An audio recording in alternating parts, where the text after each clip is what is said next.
Welcome to this week's edition of Outdoors Online, a weekly webcast produced by the North Dakota Game and Fish Department. I'm your host, Tom Jensen. This is the week that we begin our annual fishing reports. It's only fitting we start with a place that has some open water, that being the Missouri River Tail Race.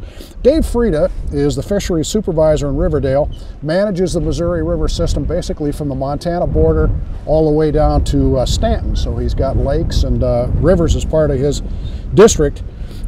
Dave, been an odd spring, I guess, so far, weather-wise.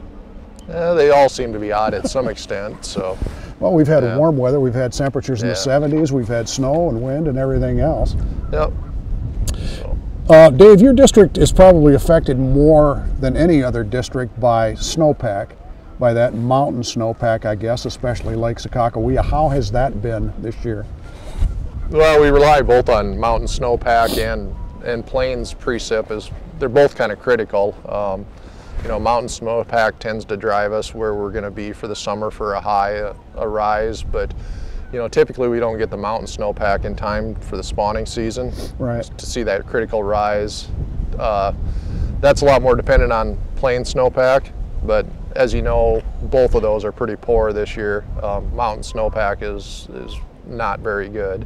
Plain snowpack is essentially non-existent runoff. So yeah, it's going to be a change from the last few years, definitely. Okay. Last year about this time, Dave, it seemed like the tail race was the place to be for fishermen. Walleye were going crazy and things. How is it this year so far? This year's been all right. It's definitely not what it was, you know, 5-6 years ago, prior to the flood and during the flood, but no, it's been better than it has been the last couple of years. So, all right, it's been fairly decent. We had a lot of smelt produced last year in Sakakawea that entrained all summer and fall and even into the winter coming through the dam, so there was a lot of fish gorging on those. So. Right, so this should be a pretty good year. Well, let's say from here to Stanton. Yeah, it should start to improve. At least it appears to have. You know, the fish have grown some up here. There's a little bit better size condition, looks a little better. So. Let's move up on the other side of the dam now, Dave, and talk about Lake Sakakawea. Last couple of years have been very, very good. It made a nice rebound in things. How are things going to be this year? The fish populations are in very good condition. Our forage is the highest we've indexed. Our smelt abundance is extremely high last summer due to really good reproductive effort last spring. So we have a lot of young smelt out there, high abundance. Our fish populations are doing very good. How the bite pans out, you know, is somewhat dependent on what the water does and how abundant and easy that forage is to be, you know. Right. So now your smelt spawn is kind of dependent on water levels. You need very steady water levels. Yeah, we need during that mid-April to mid-May. It's pretty critical to have, you know, rising water. Smelt spawn are extremely shallow, but you know, this year it's not. At least on Sakakawea, it's not that critical because we had a huge year class of smelt produced last year, and we have very good forage abundance. So, you know, this year it's not that critical if we don't see a rise, which I don't think we will. And you know, it's more Oahe and Fort Peck are favored during that spawning period this year too. So, all right. Yeah.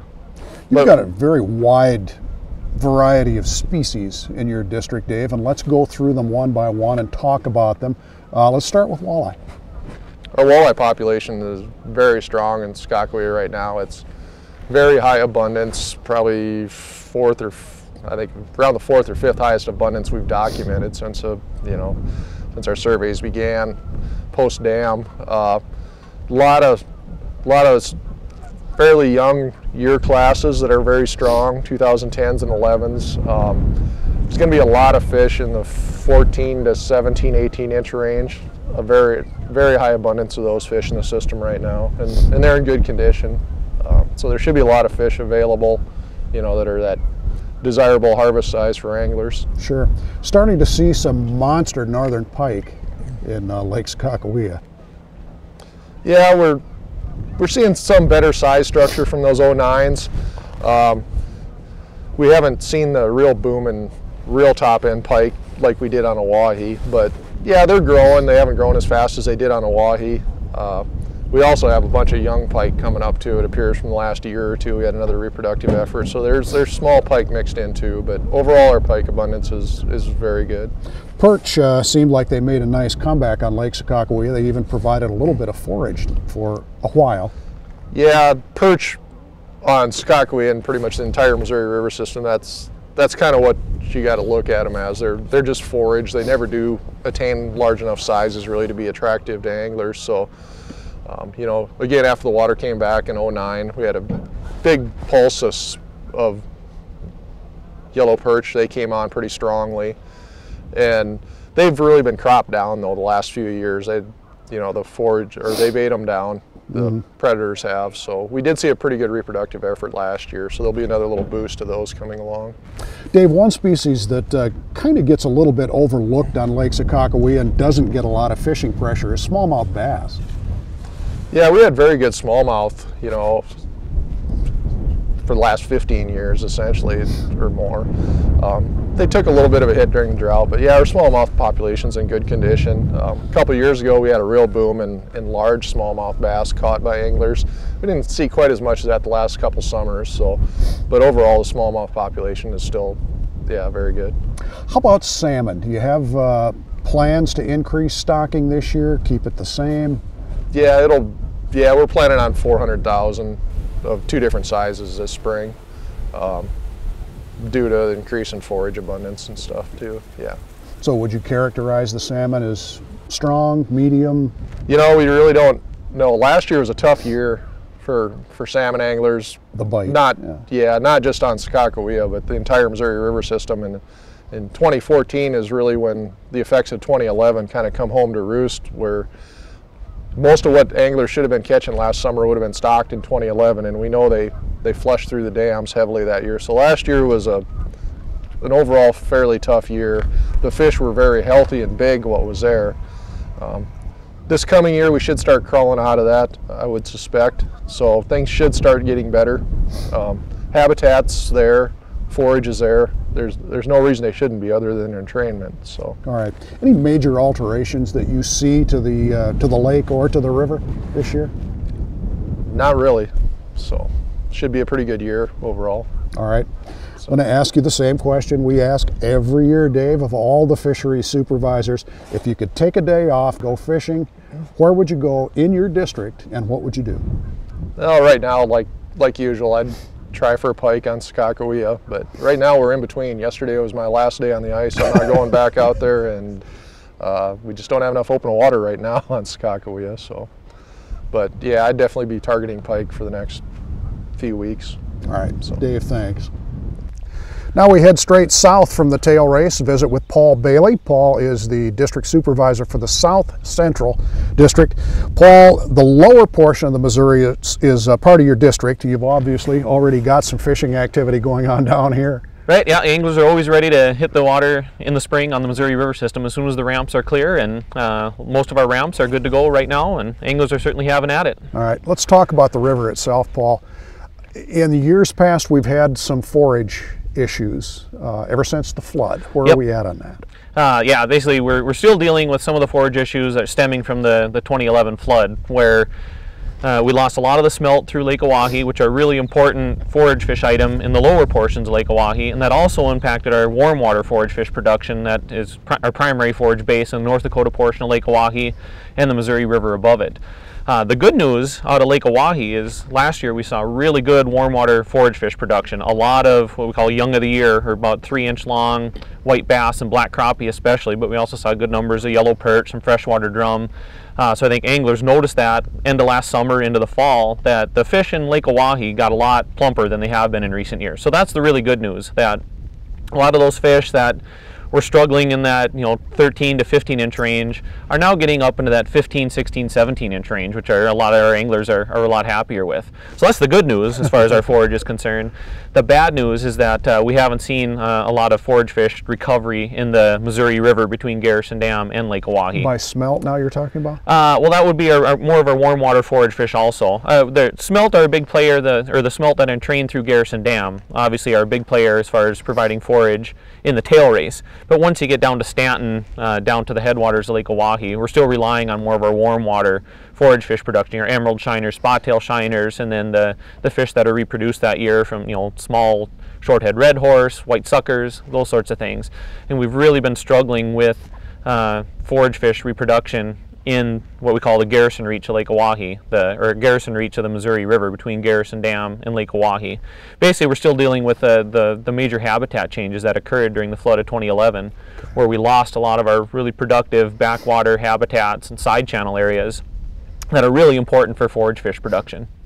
Okay, fish populations themselves are doing well, they're healthy? Yeah, it's walleye numbers, especially in the river between Garrison Dam and Lake Oahe, have kind of steadily been declining since the flood of 2011. Again, we're dealing with those forage fish issues. It's just not as good a place for walleye to live as it was before the flood. And those fish are not growing as well. They're a bit skinnier. But I think we finally turned the corner a bit in Lake Oahe out of the worst of the forage woes that we've been dealing with since the flood. So we're optimistic we're going to continue to see those improvements in Lake Oahe, and then hopefully, fingers crossed, things start to turn around in the river above Lake Oahe. Some of the great news in your district, and you have a lot of smaller lakes. You don't have a lot of big lakes in your district that you are in charge of, but you do have some really great fisheries. Right, yeah, we've got a diversity of fisheries out there. I mean, with some of these lakes, I guess, are fairly large in size. You look at Alkaline Lake and Dry Lake, those are some pretty hefty sized fisheries, but we've got lakes down to, you know, Niagara Dam's only a few acres in size, so we run the gamut. Even though they're small, there's some really great fisheries and some great species fishing. Right, there's all kinds of opportunity out there outside of the Missouri River system. Let's take a look at the species in your district, one at a time. Let's start with walleye. Sure, walleye, we've really made some strides with our walleye management in recent years. We've got probably 30 or so really good walleye fisheries out there in some of our smaller lakes right now. I mean, a lot of these are lakes anglers have certainly heard about over the last few years. You know, Alkaline Dry, which I already mentioned. Yep. You know, Josephine, Jasper.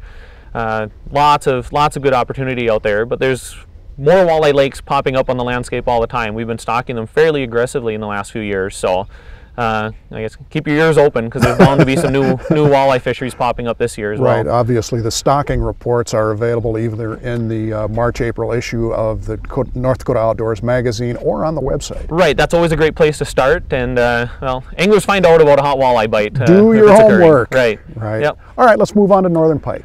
Lots of good opportunity for northern pike out there as well. Again, some of our more noteworthy fisheries like West Lake Napoleon, Rice Lake, Baumgartner, Lake Helen, Freilich Dam's got good pike numbers down there as well. So lots of good opportunity for pike anglers. All right, you've got some of the best perch lakes in the state that you manage in your district, as evidenced by some of the perch fishing that went on over the past winter. Right, yeah, we've got a number of pretty healthy perch populations out there. I know like West Lake Napoleon was another good lake this winter. Marvin Miller produced pretty good perch fishing, and there's a lot of other opportunities out there as well. And what really helped this winter was the good ice fishing access. So anglers were certainly able to take advantage of some of the good perch fisheries we have out there. I want to talk for a minute about these perch fisheries specifically, Paul, because you and your crews had a project that you started, I guess, 3 or 4 years ago now, that has produced these lakes that are now just exploding with perch fishing. Tell me how that happened and what you did. Sure. This really began in the spring of 2009. That winter of 2008-2009, with, I'm sure a lot of folks remember, set a lot of records as far as snowfall is concerned. And when that snow melted, it basically created a lot of new lakes around the state, especially in the south central portion of North Dakota. And that provides excellent habitat for perch. Perch spawn on that flooded vegetation, and then that flooded terrestrial vegetation also provides really good source of invertebrate forage, the invertebrates that feed on that flooded terrestrial vegetation. So that was a good recipe for producing perch fisheries. So we tried to take advantage of that by trapping perch out of some lakes that maybe had an overabundance of perch, trapping those fish in the spring while the females still had their eggs in them, stocking them into some of these additional lakes where they reproduced, and that's what anglers are really reaping the rewards of now. All right, there's one more species that I want to talk about in your district, Paul. There was one real good bite over the winter, and that's crappie. Beaver Bay, of course, got pretty famous there for a little while. Yep. Is this going to expand? Is it going to continue to be like that? Are we going to have good crappie fishing in the river? Yeah, well, the The optimist would certainly say, I hope so. I guess the pessimist in me says this was kind of a once-in-a-lifetime experience. Right, obviously they're there. It's just a matter of finding them. Right, and historically that's always been the issue in Lake Oahe. There's always been crappie there, but never in the numbers that we saw this past winter. And basically these crappie were fish that were in all likelihood hatched in 2009 when Lake Oahe refilled following years and years of drought. And that provided a spectacular habitat for crappie. So a lot of these fish were able to get up into that 11, 12, 13 inch range now and produce some really spectacular fishing here this last winter. All right, I'm going to put you on the spot like we do all the district supervisors. If you could take a day off, whether it's a weekend, and you could go fishing any lake in your district for any species, what would you do and where would you go?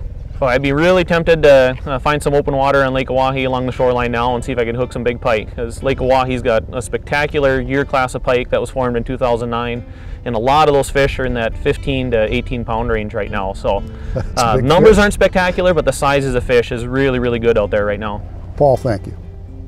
For a complete list of fishable lakes in North Dakota and a list of boat ramps, plus stocking reports and lots of other useful information, check out the Game and Fish website along with topographical maps of your favorite lake. The website address is gf.nd.gov. For Dave Fryda, Paul Bailey, the rest of the staff here at North Dakota Game and Fish, thanks for joining us for Outdoors Online. We'll see you again next week.